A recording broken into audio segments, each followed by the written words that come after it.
안녕하세요, 반갑습니다. 로앵커입니다. 오늘은 5G에 대한 이야기 한번 해볼까 해요. 아마 이 영상을 5G로 보시는 분들이 얼마나 계실까 싶기도 해요. 대부분이 4G, LTE로 보고 계실 텐데 어느덧 5G가 상용화된 지 2달이 됐습니다. 세계 최초로 5G 서비스를 시작한 게 지난 4월 3일이었는데 그때 당시에도 정부와 스마트폰 제조업체, 통신업계에 아주 큰 성과로 꼽히기도 했었죠. 꿈의 통신이다, 새로운 먹거리다, 뭐 이런 얘기들이 굉장히 많았고 저도 물론 동의하는 바입니다만은 지난 2달간의 흐름을 봤을 때는 약간 좀 미흡한 부분이 많았다라고 좀 평가를 하고 싶어요. 물론 상용화를 시작한 지 69일 만인 지난 6월 10일에 5G 가입자가 100만 명 돌파했다, 뭐 이런 소식도 들려왔는데요. 하지만 이 100만 명의 만족도를 보자면 과연 5G 서비스에 대한 만족도가 그렇게 높을까라는 의구심은 들게 되는 거죠.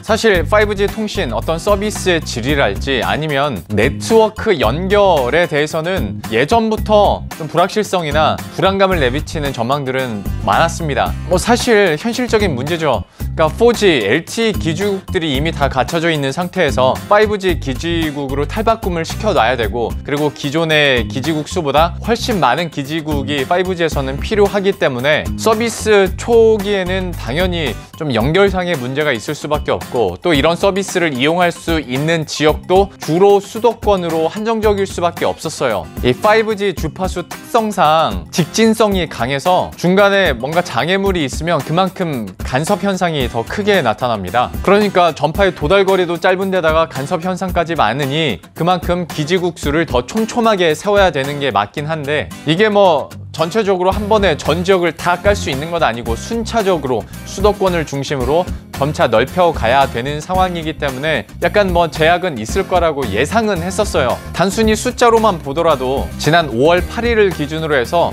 이통3사의 5G 기지국 수를 한번 집계를 해봤더니 57,266개였는데요. LTE 기지국이 87만 개라는 점을 감안한다면 여전히 너무나도 모자란 기지국 수라고 할 수 있겠습니다. 그런데 많은 분들이 이거는 그래, 현실적으로 시간이 필요한 부분이지 라고 생각하면서 감내할 수 있겠으나, 통신 서비스가 너무 불만족스러우니까 아무리 내가 5G를 빨리 경험하고 싶어서 바꿨다고 해도 이건 너무하지 않나 라는 생각이 들게 되는 거죠. 하다 보니 반대쪽에서는 개통 철회하고 기기 반납하는 경우도 꽤 있었다고 해요. 지난 4월에만 1,316명이 이런 식으로 개통을 철회했다고 하는데, 그들이 개통을 철회한 가장 큰 이유는 비싼 요금에 비해서 통신 장애가 너무 심하다라는 거예요. LTE에서 5G로 넘어오면서 통신비도 크게 늘었죠. 스마트폰 가격도 5G 전용 단말기는 더 비쌀 뿐더러 요금제 자체도 정부가 계속 다운시키라고 해서 약간 싸지긴 했지만 그래도 최소한 한 6만 원대 이상의 요금제는 써야 되니까, 그리고 정말 마음껏 쓰려면 조금 더 비싼 요금제를 써야 되니까 전체적인 통신비 부담이 늘어난 상황인데, 여기에 어떤 서비스에 대한 만족도까지 내가 느낄 수 없다 보니까 굳이 지금은 5G로 바꿀 필요성을 못 느끼게 되는 거죠. 오죽하면 첫 번째는 무조건 거르고 본다, 지금 얘기 나오고 있는 거고요. 저는 이걸 세계 최초라는 타이틀과 맞바꾼 불편함이다 라고 표현을 하는데요. 앞에서도 잠깐 말씀드렸지만 정부와 스마트폰 제조업체 그리고 통신업계가 모두 공통의 니즈를 갖고 있었기 때문에 서비스 초기의 불편함을 감수하고서라도 세계 최초라는 타이틀을 가져가려고 애를 썼고, 그만큼 좀 일정을 앞당기게 됐었죠.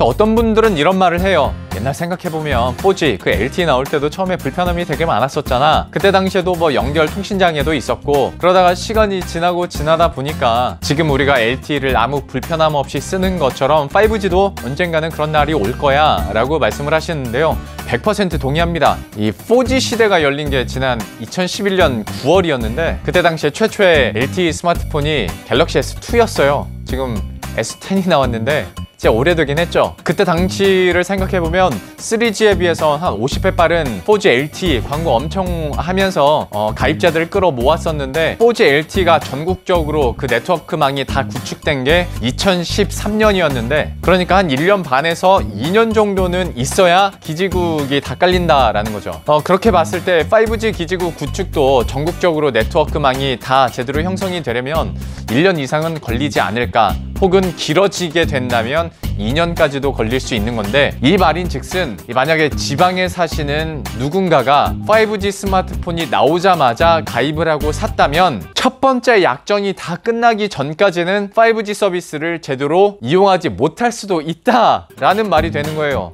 그럼 이건 좀 심각하죠. 내가 5G로 옮겨 타면서 내고 있는 통신비가 얼만데, 스마트폰도 비싸게 주고 샀는데 첫 번째 약정 안에서는 내가 5G를 제대로 이용 못한다고 하면 당연히 열받을 수밖에 없고, 물론 LTE 때도 부족함이 있었지만 이번 역시 기반이 제대로 갖춰지지 않은 상황에서 서비스를 개시하고 대대적으로 홍보를 하다 보니까 이 소비자들의 불만은 계속 나올 수밖에 없습니다. 이것도 물론 시간이 해결해 줄 일이겠지만 5G 상용화가 되고 나서, 그리고 서비스가 시작되고 나서 참 여러 가지 자본들이 많이 있었거든요. 네트워크 통신에 대한 불만, 5G 컨텐츠가 너무 제한적이다 라는 불만도 있었고, 이것 때문에 4G, LTE 속도까지 떨어지는 것 같다 라고 느끼는 분들, 불만을 제기하는 분들도 있었는데요. 그만큼 5G에 대해서 약간 불만이 높아져 있는 것은 사실인 것 같습니다.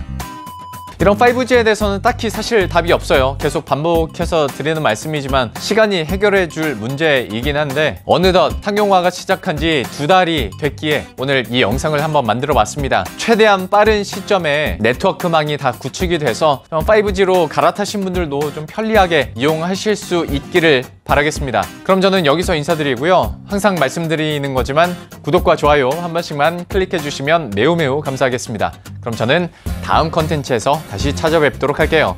안녕!